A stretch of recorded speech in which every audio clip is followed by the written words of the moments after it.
Assalamualaikum teman hari ini. Macam mana kita nak tahu bahawa kita sebenarnya GERD ataupun anxiety? Ataupun anxiety saja, ataupun GERD saja. Yang mana datang dulu, yang mana datang kemudian? Yang mana dia boleh dirawat, yang mana yang tak boleh dirawat dengan ubat? Okey, jom kita try, kita sembang. Anxiety adalah satu penyakit perasaan kita, berdebar-debar yang tak disengajakan dan bukan dibuat-buat dan bukan tipu.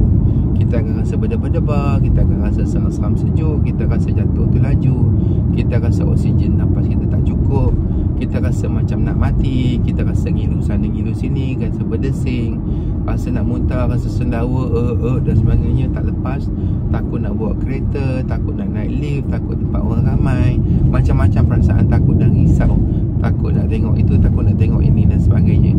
Jadi orang ada anxiety ini selalunya berlaku bila mana dia ada banyak jenis. Salah satunya adalah kita panggil dia general anxiety disorder, iaitu dia tidak ada penyakit tertentu ataupun simptom penyebab yang terspesifik. Kalau sekiranya simptom terspesifik, contohnya yang bertempat, kita panggil dia fobia. Fobia dengan tempat tinggi, fobia dengan lift, fobia dengan tempat gelap, fobia dengan laut, fobia dengan kelipas, itu kita panggil dia fobia.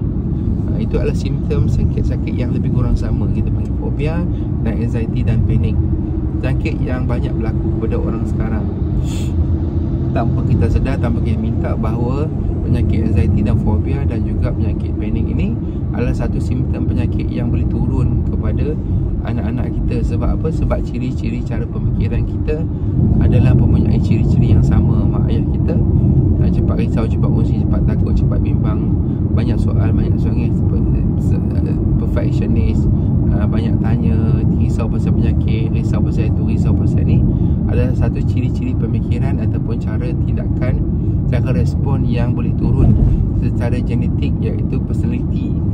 Itu adalah personality type A. Selalunya orang akan selalu ada yang boleh turun kepada anak.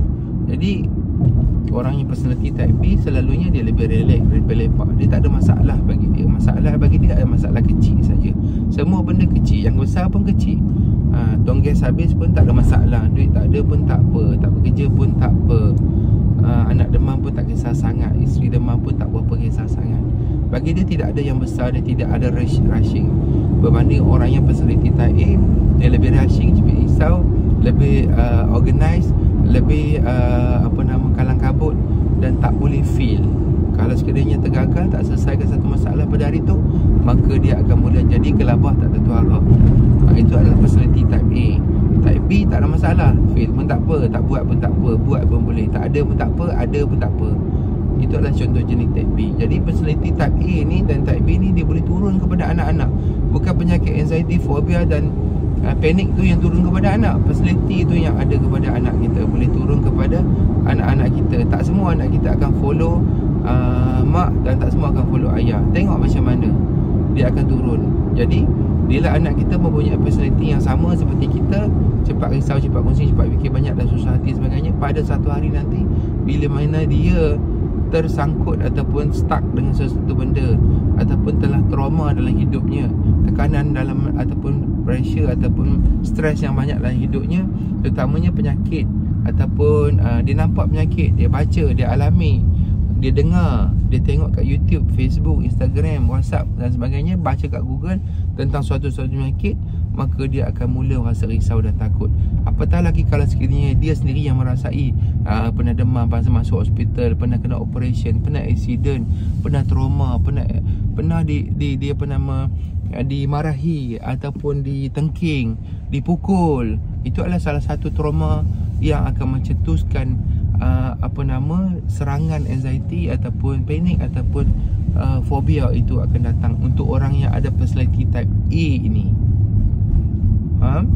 Jadi sekiranya dalam hidup dia itu, dia terdedah kepada banyak benda yang dia nampak, dia baca, dia tengok, dia Google, dia alami sendiri, dia dengar kawan dia, saudara dia, mak ayah dia, adik-beradik dia, jiran dia kena penyakit tu, maka dia akan teringat dan mencetuskan perasaan anxiety itu datang secara tiba-tiba. Kawannya tiba sakit dada, mati.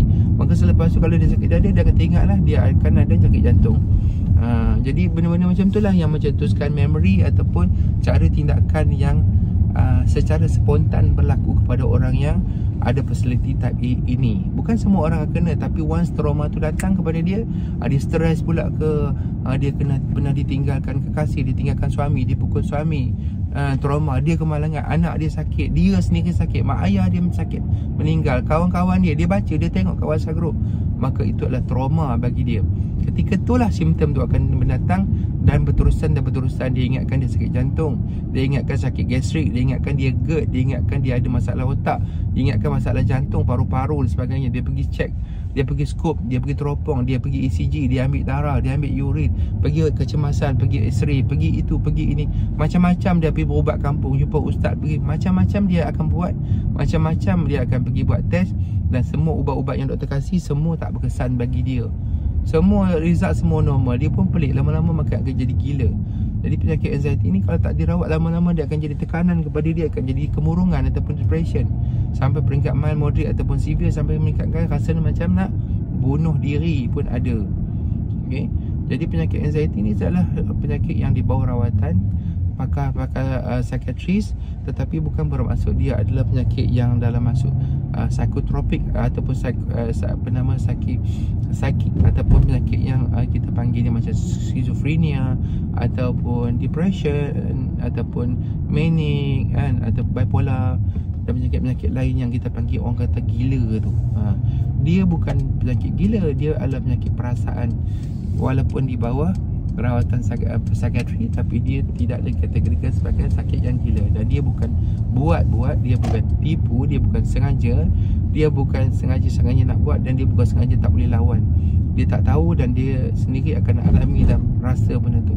Ramai orang kata dia saja buat, ramai orang kata dia tipu, ramai juga yang macam tak percaya dengan dia. Jadi penyakit ni adalah satu penyakit yang saya sendiri alami. Saya Dr. Man mengalami penyakit ni dan saya mewarisi daripada mak saya, mempunyai personality yang sama seperti mak saya. Dan saya ada trauma dalam hidup saya. Saya pernah di kecederaan, saya pernah accident, saya pernah dirompak, saya pernah di itu dan ini, macam-macam kejadian dalam hidup saya yang menyebabkan trauma-trauma itu, bisnes dan macam-macam lah, macam-macam yang berlaku yang menyebabkan saya alami penyakit anxiety ini sejak bertahun-tahun lamanya. Dan saya merawat diri saya dengan cara manual ataupun cara tanpa ubatan. Bukanlah bermaksud ubat tu bahaya ataupun doktor psikiatris tu salah. Itu perlu kita berjumpa dengan pakar psikiatris ataupun pakar untuk menentukan bahawa kita memang sah ada penyakit anxiety, fobia ataupun panik. Tetapi sekiranya perlu, doktor pakar akan bagi ubat rawatan. Apa yang saya nak sebut adalah saya yakin dan saya telah buat sendiri bahawa penyakit anxiety ni akan berulang dan boleh dirawat tanpa ubat. Saya dapat sakit saya beribu-ribu dah baik tanpa ubat. Apa yang saya kongsi hari ini adalah satu cara macam mana kita nak kenali dan kenapa dia berlaku, macam mana berlaku, potensi dia boleh turun kepada anak, dan adakah peluang untuk baik tanpa ubatan, dan adakah ubat tu bahaya, tidak bahaya. Adakah perlu kita berjumpa dengan doktor pakar? Yes, kita perlu jumpa doktor pakar. Adakah kita boleh kurangkan dos selepas kita dah stabil? Yes, boleh kurangkan dos. Boleh tak kita kembali baik tanpa ubat-ubatan? Yes, boleh. Sebab saya pun boleh dan ramai lagi boleh. Dan itulah tip-tip ataupun cara yang saya nak bagi idea macam mana kita nak kenal anxiety dia. InsyaAllah selepas ni saya akan share lagi macam mana beza dia berbanding dengan GERD, dan tip-tip yang saya pernah kongsi sebelum ni macam mana kita merawat tanpa ubat-ubatan. Skill yang saya ajar InsyaAllah boleh diamal walaupun tak berjumpa saya dengan saya, sebab skillnya sama, teknik yang sama, anda buat saja. Saya tak boleh berjumpa dengan anxiety selalu sebab anxiety tu akan berjangkit kepada saya. Stres tu akan datang bila saya jumpa pesakit anxiety. Saya boleh rasa apa yang dia rasa dan lepas tu dia akan datang kepada saya.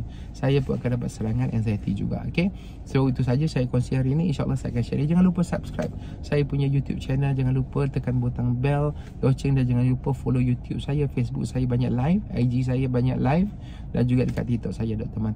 Assalamualaikum warahmatullahi wabarakatuh.